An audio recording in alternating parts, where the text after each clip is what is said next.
Well, as said, I live in internet. Yes. So I am a travel influencer. That is my job nowadays. My backgrounds are in advertising, but nowadays that's my main job. I'm an entrepreneur in Estonia. We moved in Estonia about 3 years ago. And I have a website. That's where I started. It's called Soomoluja. It doesn't mean anything in Estonian or any other language, but it sort of means traveling solo. After that, I started a Facebook group that has grown. It's called Tallinna Tarbit. It's about Tallinn. There is 125,000 members at the moment, so it's one of the biggest Facebook groups altogether in Finnish language, and it concentrates on Tallinn. About a year ago, I also started another one, which is called Viru Tarbit, and that means the rest of Estonia, and there is also some 25,000 members at the moment, so it has grown pretty quickly. So that's what I do all day, 24/7. Since I get to see also what's happening on your sites, you are a little bit acting like a curating advisor, because people are asking all sorts of things from you about Tallinn, Estonia, sometimes very basic information, sometimes very detailed. So it seems that your daily job in a way is to keep these people informed. Well, that curate is a good word, because I most definitely don't know answers for the questions. So what is the power of these groups is that somebody always does. There are people who has been in Estonia so much more than me, longer than me, and there's the sort of the atmosphere is helping each other to find out things. So people are helping each other to find places worth visiting and just answering all kinds of questions. Okay, kiitos. Kiitos. So Janis, why should we be interested in what you have to say? So maybe because I'm another hospitality dinosaur. So already over 30 years now in hospitality. So worked almost all possible positions. So currently Latvia, before as well in Germany, Lithuania. Was running as general manager hotels as Radisson. Now I'm the general manager of Tribe Hotel in Riga. I would say the most interesting hotel currently. So little advertisement. So as well been running the Hotel Restaurant Association as a president for a while. So and always been somehow in touch with the tourism and with the industry. So therefore. I'd actually have to be asked you why you think it's interesting, because you invited me. So, yeah, that's in short. Okay. How many people have approached you during this event here and have asked for your contacts or given you their contacts? 0. Come on, guys. But I approach many, so and it was very interesting, and I approach actually many with one question: what they think about the region we are currently. A reason why I asked, actually, we announced a kind of competition for the coffee break, but people were asked to approach as many people as possible in order to share their contacts. And concerning Latvia, no points. What about the rest? So how, let's do it this way, that did anybody approach other people in order to get new contact at all? At least one hand. 2. Okay, 3. So how many new contacts did you get in this way? So you had not too many, but still. What's a new number? I don't know, but I need to rethink my math. 1, Kadri. 2, good. And the winner is Kadri. Võid endale ise pai teha. Yeah. So that was kind of the idea behind this coffee break, but people also should be talking, because being matchmaking event, guys, we need to redo it. Let's have another break and let them. Okay. So coming back to Finland and Latvia as source markets for Ida-Viru as a destination. In your own words, what exactly is currently happening? What are the most important trends happening where in Latvia and in Finland regarding Latvians traveling and Finns traveling that also could be relevant to Ida-Viru or important for these people to know, to be aware when they make their marketing plans and stuff like that. So Henna, what's happening in Latvian market? Oh, in Finland. Maybe one trend is probably that the individual traveling is growing and the group traveling. Yeah, I think so. And or maybe those are the people who are mostly active in my group, because that's all I can talk of the people what I hear. So, but I can see that Ida-Viru is growing. It's there has been this summer, for instance, lots of interesting stories. People visiting here for the first time and asking questions about Ida-Viru. So I see a trend that it is increasing. It's, of course, partly because I've been traveling in here and I've been sharing the content about the area, but also the area has been doing really effective marketing themselves. So it seems to be, because I've heard that the Pärnu area and the islands, for instance, are struggling a little bit and wondering that where are all the Finns that used to be in here. So maybe that means that people are going to other areas more than they used to. I'm guessing no data. That's something we've been thinking actually already for many years when we see that there are not so many Finns coming to Pärnu, for example, that maybe they are traveling to Latvia. Janis, what do you have to say about that? What's happening in Latvia?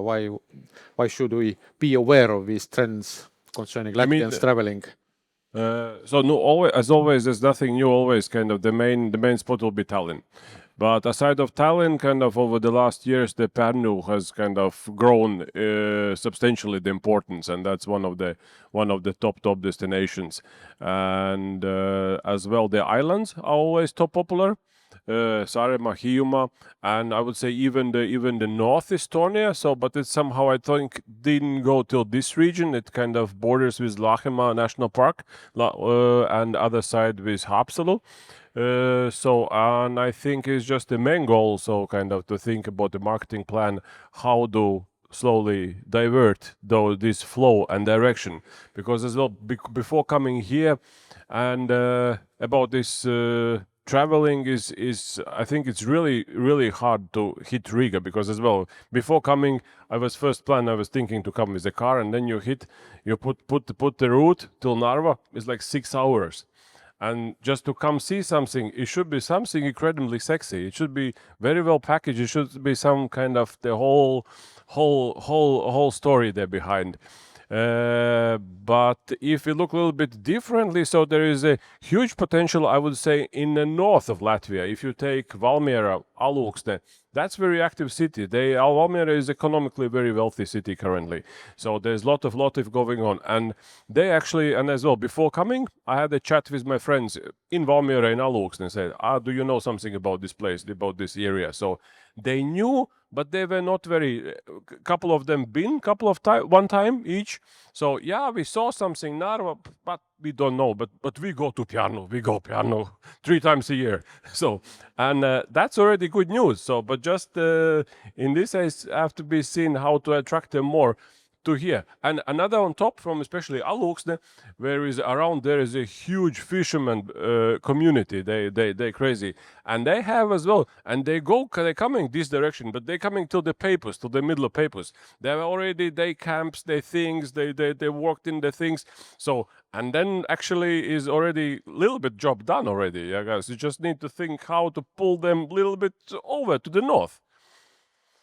Yeah. So that's my general thoughts. Okay. So, Hanna, are we having this opportunity for the audience also so in case anybody wants to address questions, and again, don't worry, I will get these questions into my mobile phone, and I'm not going to ask all of those, but I try based on your questions, make up something like a composite question to these people here. So Henna, what do you think of what are average Finns as tourists aware when they think of Ida-Viru? Do they have any idea? And I will give you a little bit of background why I'm asking in this key.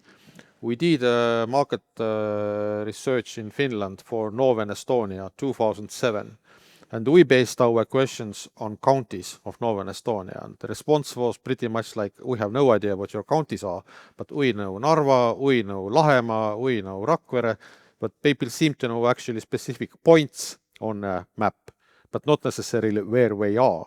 So back to you.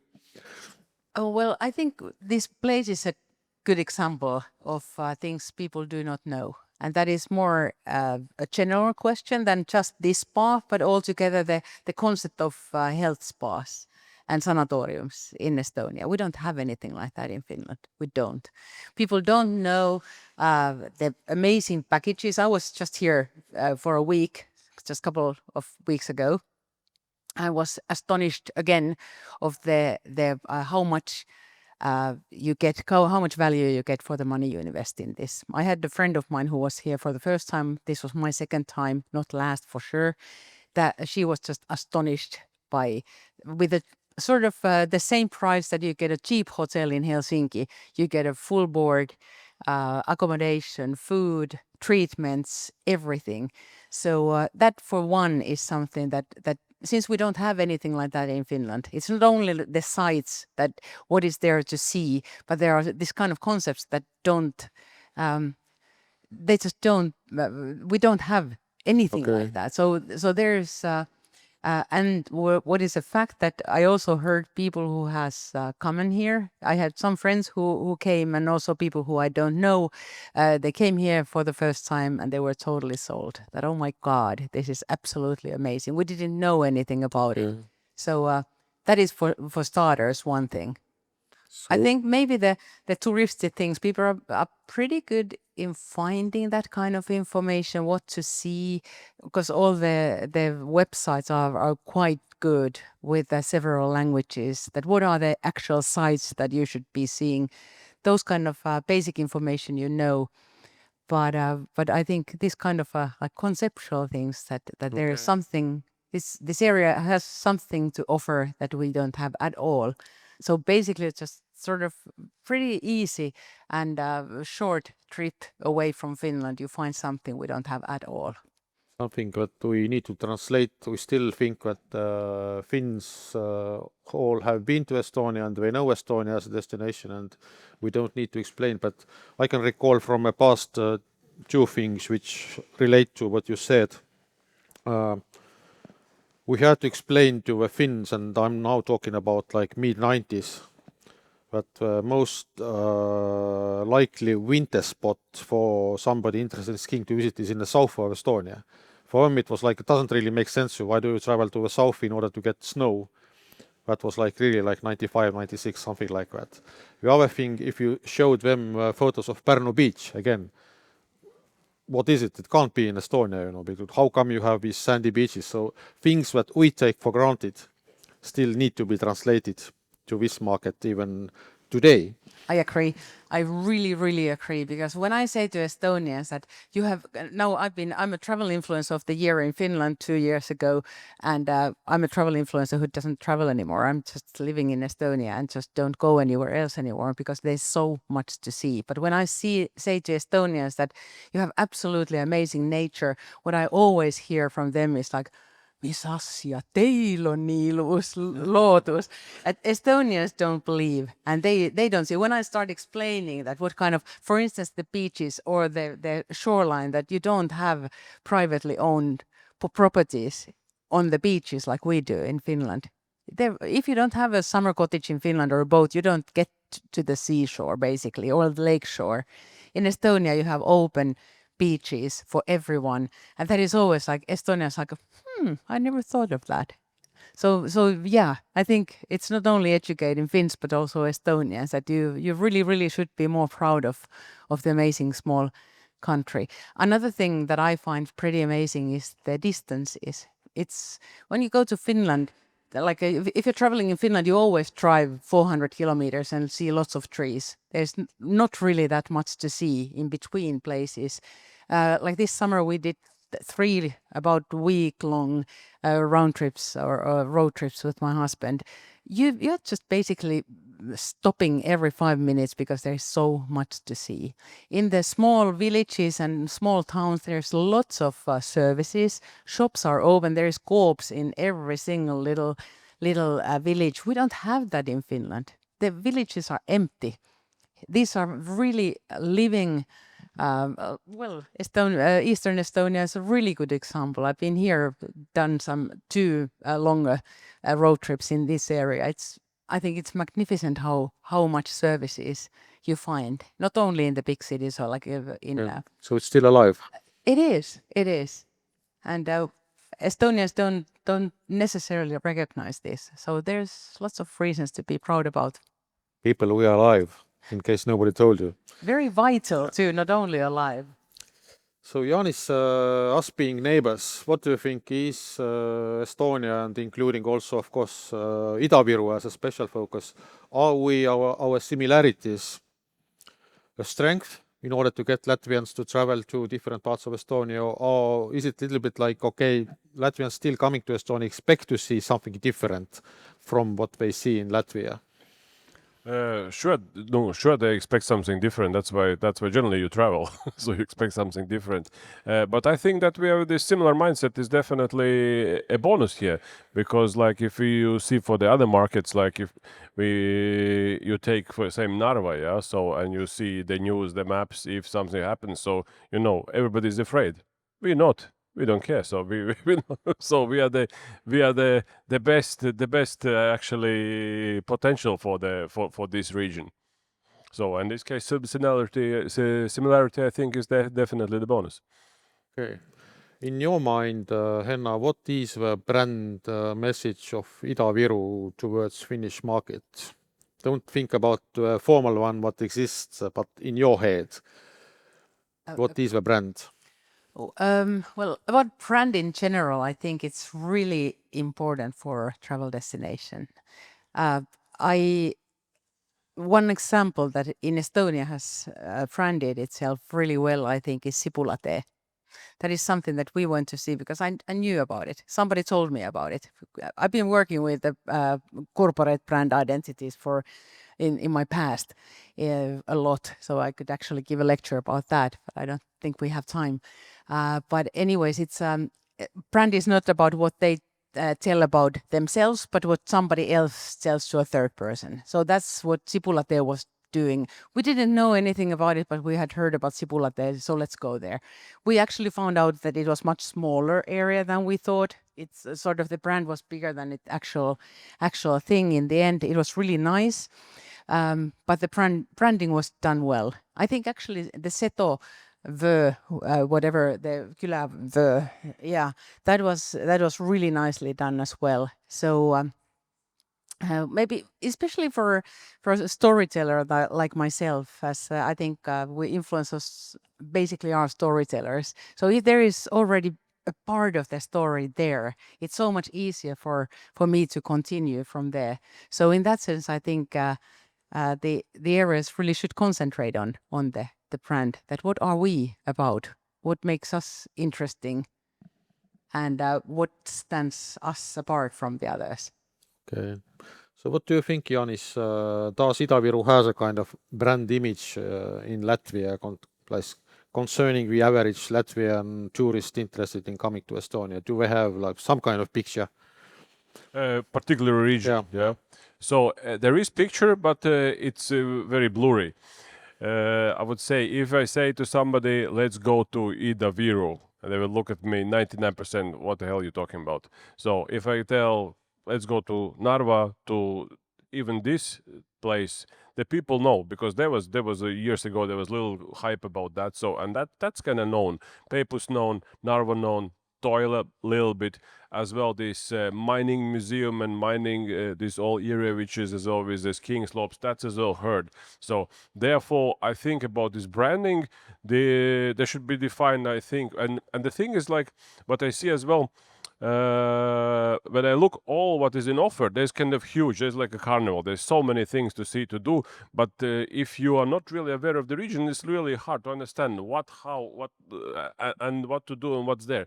So I think it's very, very for the branding to define couple of things, this I would say, these landmarks, and to go with them. Because if you do, for example, some advertisement campaign in northern Latvia, so if you go with Ida-Viru, in my opinion, it will be kind of confusing. But if you go with a 1-2 landmarks, I think that's the brand. The brand should start with that. You need kind of some these anchor places, events, whatever. I would actually like to continue because I find this quite amusing. I was talking in another seminar a while ago in Ida-Virumaa and was telling about these 2 trips I did in the area and what I found so interesting in this area and why I found the kind of things that I found that doesn't exist anywhere else in Estonia, because those are sort of the kind of things that are base for a brand. That what is there that doesn't exist elsewhere. How we are different. And somebody was asking, I think it was actually the perenaine of this hotel who was asking that, are you serious that you actually love the things that we have been trying to hide for decades? So all like the ash mountains and all that kind of like the weirdness that I found really interesting, apart, of course, in addition to the wonderful beaches and the nature and the manors and all the things you have beautiful, but you also have some rough things that are really interesting. That doesn't exist anywhere else in Estonia, let alone in Finland. Okay. So usually when we consider accessibility to a destination, there is like 2 things to discuss here. From Latvia, it seems to be a rather long distance to drive, as Janis already explained. So what do you think, what would be the kind of suggested means of transportation or route to be taken if somebody comes from let's say your capital region? Because you mentioned already like Valmiera doesn't seem to be a problem. They are already like almost in Estonia. Yeah. But if we want to attract Riga region people, what would you recommend? How to get to Ida-Virumaa? Yeah, no, I would say still the car, but so just like we need to come with this program that the people should be convinced that there is something that they don't need to take direct drive to Narva. Yeah, so kind of should be some cherries already on the way, so that there's definitely more than 2-3 day trip.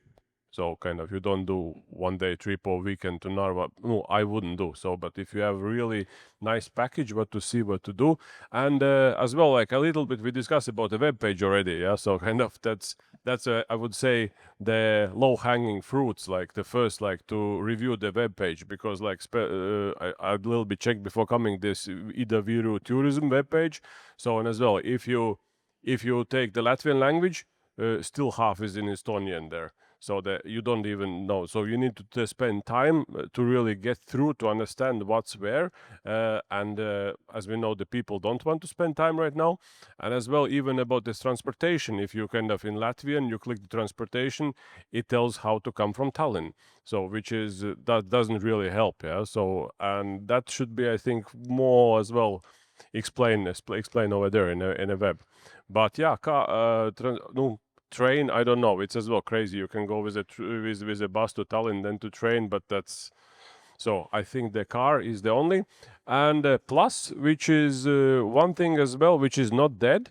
Still the organized travel groups, because as well I Google a little bit before coming, and there is several amount of agencies who are doing the 3-4 day trips to this region, and the program is quite interesting, quite nice. So that's not dead as well, and shouldn't be written off totally. So we kind of all talking about individual, but there's a still segment in older age who will not do, but they would. I know as well a couple kind of grannies. They're happy to see something and go like 3-4 day trip. So and they shouldn't be take off. That's as well one direction to work on.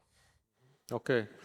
So Henna, what do you think logistically Ida-Viru is a little bit like around the corner, because these days you have to travel to Tallinn first, and considering how large Finland is, it's already a trip in itself to get to Helsinki and to Tallinn. So is this a problem, and would it be solved?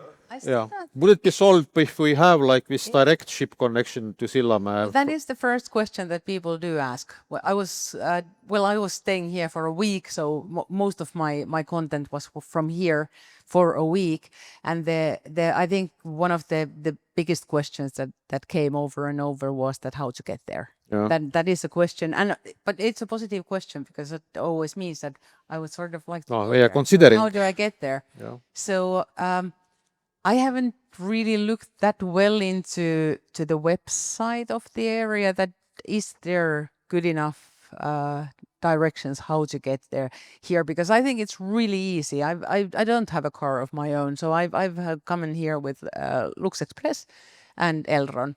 Last time I went with bus both ways. In here I came with all the way to Narva, and then we took a Bolt taxi to here. And then when we left, we actually decided to take the bus from Sillamäe, which was pretty handy as well. So we just took the taxi who has a contract with this place, and he took us to Sillamäe, and from there we got back to Tallinn. It's cheap compared to Finnish prices. So and the drivers are speaking English and stuff. So I think it's quite straightforward. But of course, if you haven't been here before, you need to find the information somewhere, and some Elron doesn't say anything, so you have to find it with Google easily, that the train connection to Ida-Viru or to Narva, and the locations. Of course, I've been here, I've been to Toila, and they, at least those places, both offered really good information how to get from Jõhvi to Toila or from Narva to here. So I think the destinations challenges, of course, also too. But I also see that the websites have been translated much more in Finnish now than what it was like 2 years ago. So I've heard that has been a challenge in the area, and now I see that it has been taken well. So I have seen much more Finnish information on the websites, which is a good thing. Ihanko totta. Kyllä. One more just quick add, if we talk of websites, and we talked that we want the Latvian tourists. So, for example, Visit Narva doesn't have Latvian. So it's then one more thing to think about. Yeah, you seem to be having more information in Estonian for Estonian tourists when you look at destinations in Latvia. That's true. So another matter beside travel time and transportation, all that price level, costs. So what do you think is Estonia in general? And of course you haven't been able to spend much here today, but in your mind, is a price level what services have here somehow problematic, or how would you comment on that topic, looking at what the average Latvian or average Finn traveling abroad is spending? I wouldn't say, sure, there is a kind of, if you talk to everybody says Estonia is a little bit more expensive, but if you go in summer to Pärnu and go to spa or walk around and you hear the Latvian language, so it should, then you think it shouldn't be the problem if they can go there. So I don't think it's different price level from here, especially families, because they spend a lot. There is like a small group. Exactly. If you take, so kind of, if you see the amount of Latvian, I don't know exactly which place Latvian takes in among the tourists, the feeder markets in Estonia, but I think it's quite high. So I don't think pricing is an issue. So Henna. Well, we all know that Finns have used to the fact that Estonia was so much cheaper than Finland, and Finland is or has been a very expensive country always compared to any other. Well, Norway and Sweden are doing a pretty good job in high pricing as well. But I think my personal challenge is to try to communicate to my followers that there is so much to see, even if the price level was the same as Finland. As said, like this type of spas, for instance, or sanatoriums, there is nothing similar. So why would you expect it to be like really much cheaper to some Sokos hotel in Helsinki? So it's the quality of the service is good. Everything is like really high quality and still very reasonable prices. This is not Stockholm or Oslo, which are like truly expensive. Estonia is still not expensive. It's expensive to compare to 20 years ago when it used to be like really, really cheap. But times change, and we have to accept that why wouldn't Estonians be allowed to have the same salaries as us Finns, for instance? So of course the standard of living is growing, the prices are growing. Estonia is developing so fast that the prices are going higher as well. But I don't think Estonians are greedy. I think like the example that this spa packages in here, they most definitely are affordable. Affordable is a word, yeah. Yeah. Not cheap. Yeah, not cheap, no, but affordable and very reasonable to my taste as well. Okay. So people been asking on Slido about culture and nature. What would be the key aspects to bring out when you talk to Latvians or Finns about visiting Ida-Viru? What out of local culture, what out of local nature you would bring out, like most important, most let's say key attraction in regard of cultural activities, or what you experience here, and also what can be done in nature? Oh, in nature? Yeah. I think the accessibility of the nature destinations is really interesting in here, because like this spring when I was doing the road trip in here, we were staying in the Von Rosen hotel, and it was just like 8 minutes drive to the most amazing swamp area. Really easy, because if you're going to the wilderness in Finland, you basically have to travel half day to get there most of the time. There are some exceptions, but most of the time. So these big bogs and swamps, for instance, are really easy. Well, not to mention this like 2 minutes walk to the most amazing beach. So I think everybody likes nature, I think, but like myself, I'm not like I always call myself a city rabbit, that I like to walk on asphalt. I'm more like that's my I feel more comfortable in there, but I love to go. I don't go hiking to north, but I enjoy going to the bog or some other destination. So it's easy to get. And again, the distances are so short that it makes it easy. Of course, you need your own car. So that time we rented a car to get there. So not public transportation, of course. But so Janis, nature, culture, what should be mentioned first? So definitely the papers, because that's always been a kind of big interest, and that's like unique as well. People know it. Yeah, people know it. That's already something, because that's the first thing I ever heard about this region, because the older guy, when we were kids, older guys were telling always the stories of fishing, that they were going the Soviet Legends. the Soviet time, like factory incentive trip to go ice fishing with the bus, and then they come back, there's no bus is synced. And that stuff you first heard about the papers.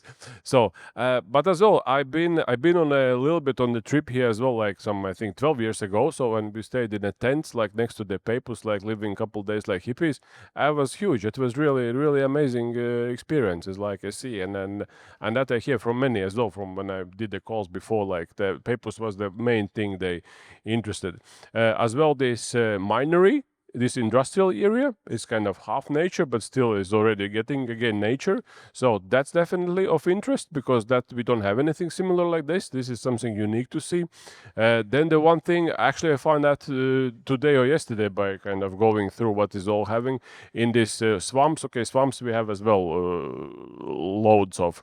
But there is the one area where there is I read there's a dunes in the swamps. Yeah, so and that's something again, something we don't have. So that should be definitely packaged, and that's as well when I saw that the pictures, this I definitely want to see myself as well. and the coast, the cliffs and the coast. We don't have a cliffs or coast. That's interesting to see something different.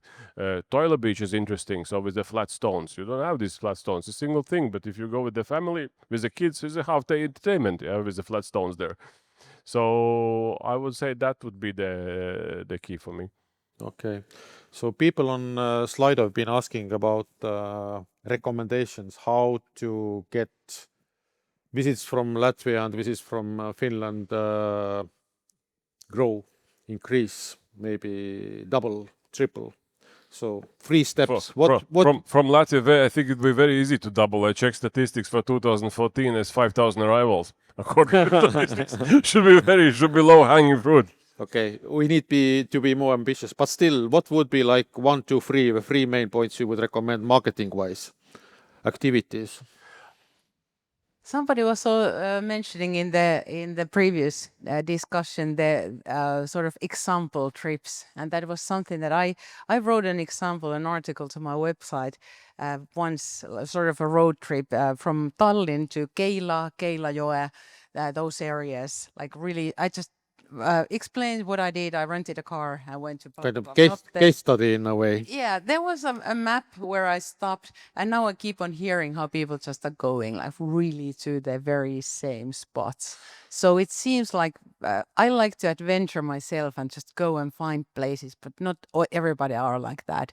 They love examples, how to do that. How can I do it? I want to go to Ida-Viru. How do I do it?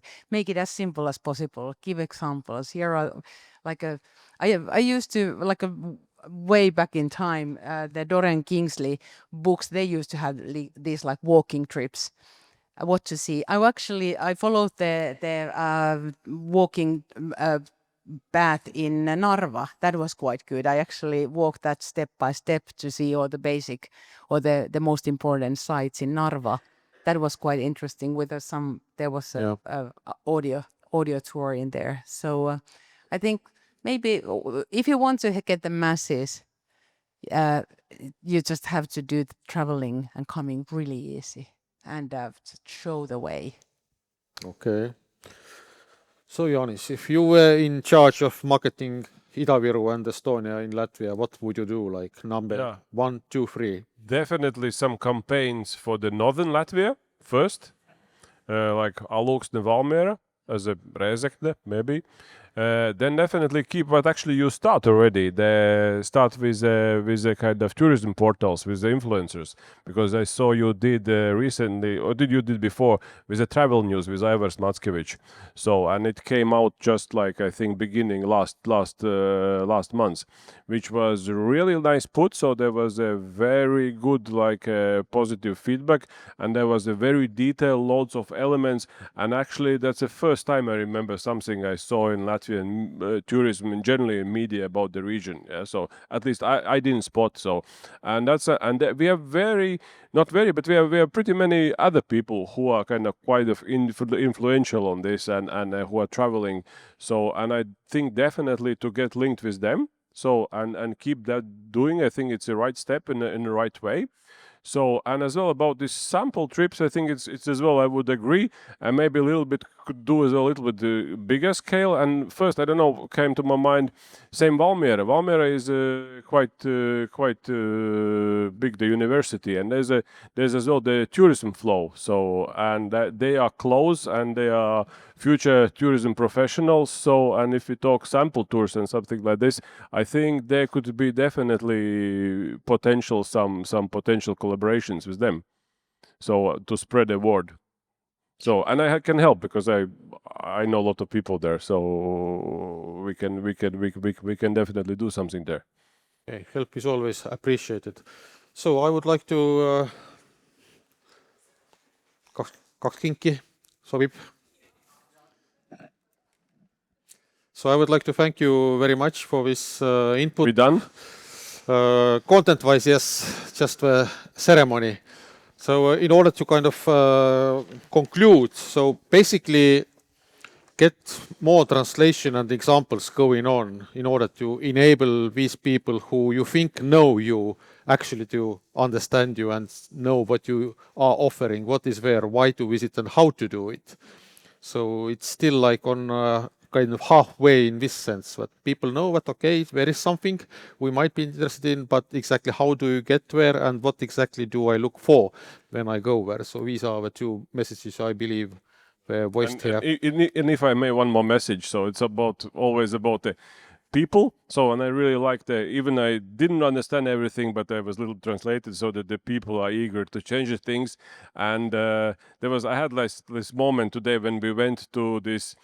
We had the walk where there's some investments done next to the river, and then we kind of, when I see the guy working with the loudspeaker through the slum, so that's encouraging already for me. So that's, you really want to do something.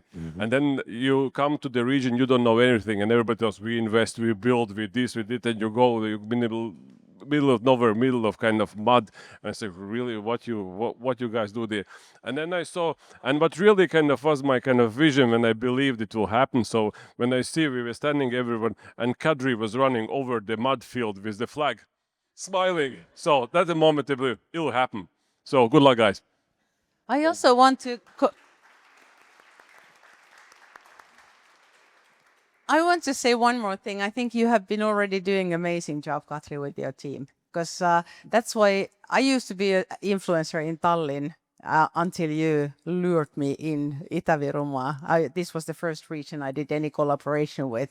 Because I think you are doing innovative things with travel marketing, and you have big goals, and you're working towards them, and you have amazing, like all the players in the area and the field are playing the same ball. So I think I would say that just keep on doing what you're doing.